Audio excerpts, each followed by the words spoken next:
Chapter 5 States of Matter. Subtopic 5.1 Gas.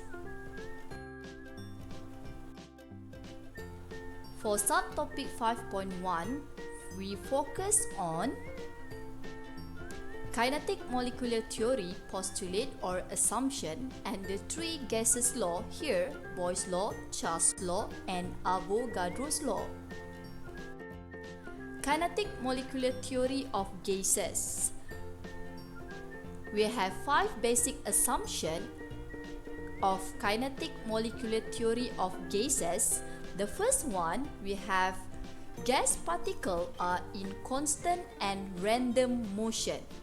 So here, if we look at this picture, so we can see here the gas particle frequently collide with one another and with the wall of container. Number 2, the volume of gas particle is negligible. So based on this picture, we can see here, this is due to the size of gas particle are much smaller than the volume of container. Number 3, the intermolecular forces or attractive forces and repulsive forces between gas particles are negligible. This is because the size of gas particle is extremely small. Next, number 4, collision between gas particles are elastic. So what is elastic collision? Elastic collision is the kinetic energies of particles before the collisions are same as that of after collision. So, we can assume that the total kinetic energy is constant. And the last one, the average kinetic energy of the particle is directly proportional to the absolute temperature. For example, if higher average kinetic energy, so the absolute temperature also higher. The gas law. The physical behavior of gas can be described by 4 variables. So here, the first variable we have here is pressure. Next one, we have volume. Next, we have temperature, and the last one, we have number of mole. So all these variables will be used in these 3 gases law, which is Boyle's law, Charles' law, and Avogadro's law. Okay, what is Boyle's law? Boyle's law can be defined as: at constant temperature, the volume occupied by a fixed amount of gas is inversely proportional to the pressure of a gas. Mathematically, relationship between volume and pressure are volume inversely proportional to the pressure. So these occur at constant temperature and number of mole. The product of PV is a constant. It means that when P times V, it must equal to K, where K is a constant. Since Boyle's law is often used to calculate the volume resulting from a pressure change or vice versa, we consider that the initial condition of Boyle's law is P1V1 refer to the initial volume and pressure of the gas equal to the final condition, which is P2V2 refer to the final pressure and volume of the gas. So based on this picture, we look at the first picture. It's referred to the lower pressure, so the volume will increase. While the second picture, when the pressure increase, so the volume will decrease. So this relate to the Boyle's law, which is volume inversely proportional to the pressure. We can use graph to describe the change in gas volume as the pressure change. First, we have graph of volume versus pressure. So volume as y-axis, while pressure as x-axis. As we know that volume inversely proportional to the pressure, so if we plot this graph, we will get graph curve. This is show how the volume of the gas change as the pressure change at a constant temperature. Next, we have graph of volume versus inverse of pressure. So volume be as y-axis, while inverse of pressure should be our x-axis. So if we plot this graph, a straight line graph obtained when we plot volume versus inverse of pressure. If we plot graph of pressure volume versus volume, means our y-axis is P times V, while our x-axis is a volume. So what we get here is we will get a horizontal line graph. Why this happen? Because PV is a constant which is equal to K. Now we look at the example of calculation relate to the Boyle's law. Let's read the question together. A sample of gas occupies 12.0 liter under a pressure of 1.2 atm. What would its volume be if the pressure were increased to 2.4 atm? Now we extract the information from the question. The first information that we have here is 12.0 liter. This should be our initial volume. Another one, we have 1.2 atm. So this one is initial pressure. 2.4 atm, another information that we have in this question. So this should be our final pressure. So based on this question, what we need to calculate is the final volume. Based on this information given in the question, therefore, by using Boyle's law formula, which is P1V1 equal to P2V2, we can calculate the final volume. What we need to do is we need to rearrange this equation become V2 equal to P1 V1 over P2. After that, we substitute all the information that we have in the question inside the formula. And we will get the final answer, which is 6.0 liter. So this is the final volume of the gas. Charles' law. Charles' law can be defined as at constant pressure, the volume occupied by a fixed amount of gas is directly proportional to its absolute temperature. Mathematically, relationship between volume and temperature are volume directly proportional to the temperature at constant pressure and number of mole.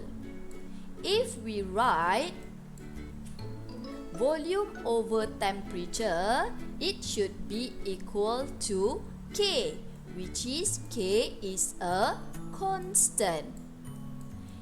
In a way analogous to Boyle's law, we may establish a set of equations. Since K is constant, we may equate them resulting in V1 over T1, which is refer to initial volume and initial temperature of the gas, equal to V2 over T2, refer to the final volume and temperature of the gas. Charles' law only apply to the temperature of gas at Kelvin temperature. That's why we need to convert Celsius to Kelvin. So this is the relationship between the Kelvin and Celsius temperature scale. Charles' law could be represented by a graph.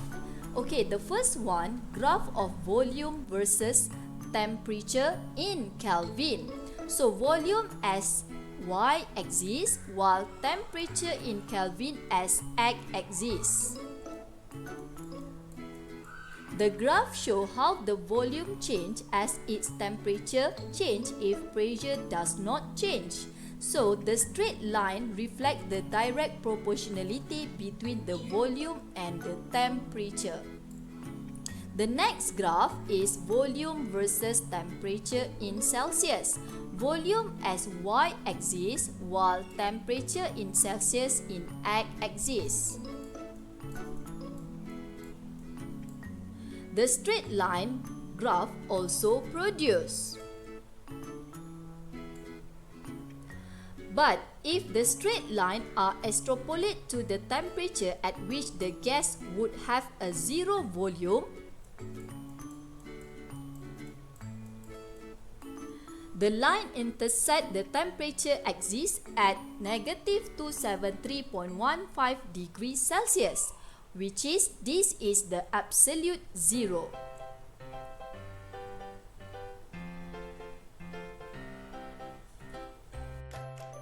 Let's look at the example that relate to the Charles' law. Read the question first. A sample of carbon monoxide gas occupy 3.20 liter at 25 degrees Celsius. At what temperature will the gas occupy a volume of 1.54 liter if the pressure remain constant? So let's extract the information from the question. The first information that we have here is 3.20 liter, which is the initial volume. Another information we have is 125 degrees Celsius. So this should be our initial temperature.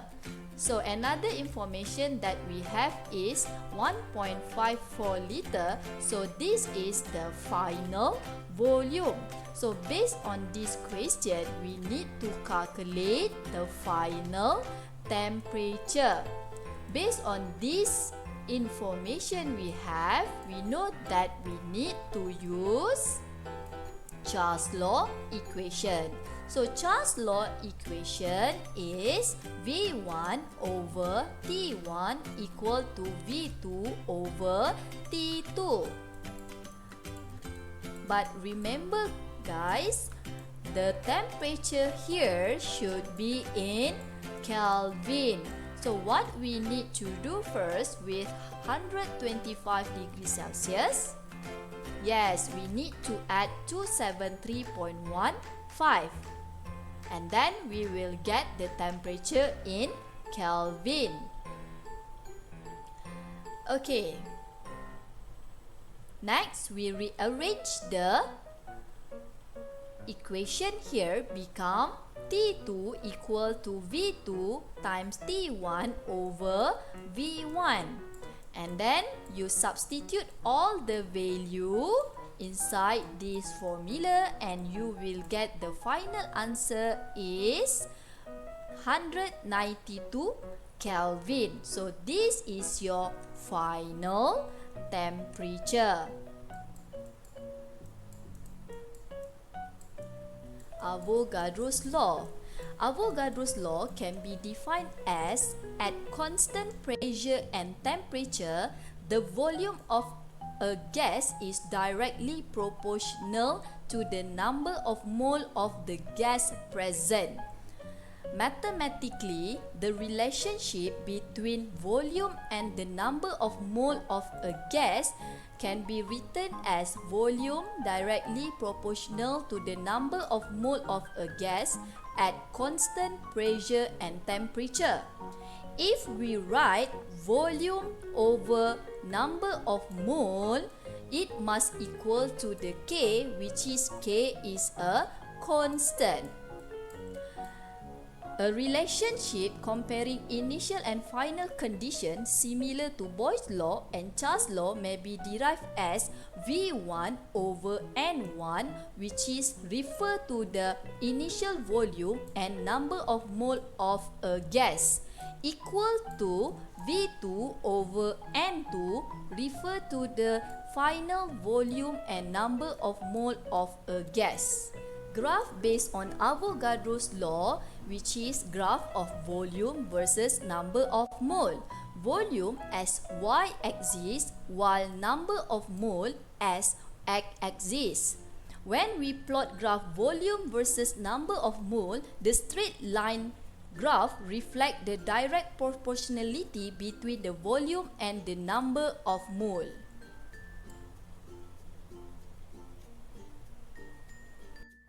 Let's look the example that relate to the Avogadro's law.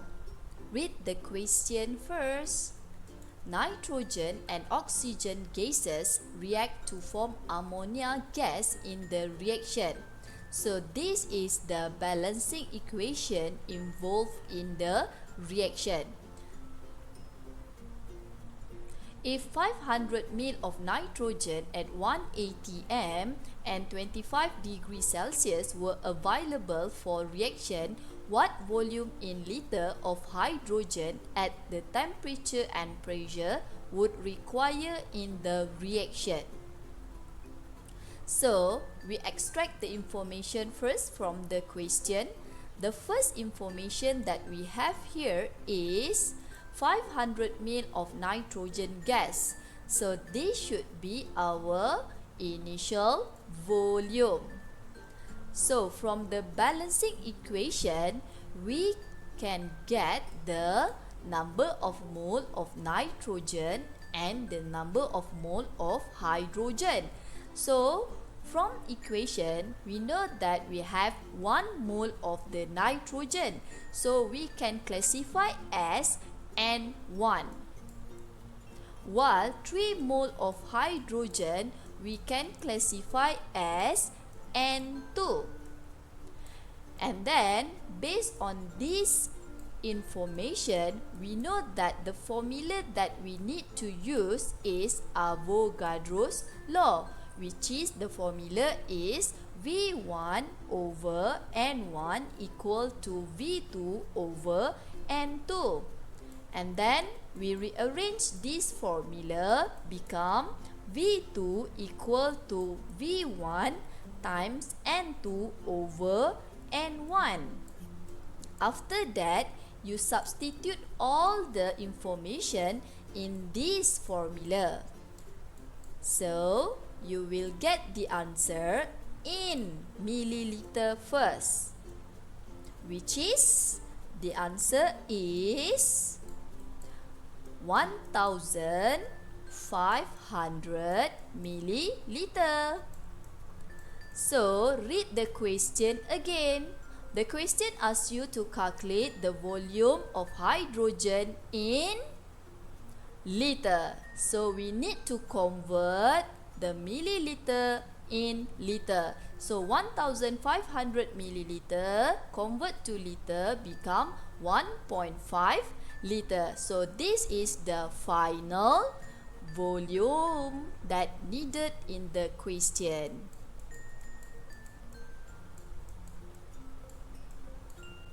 That's all for this subtopic. Thank you for listening. Okay, don't forget to attempt the formative assessment before this hour ends to secure your attendance in this lecture. Goodbye, guys.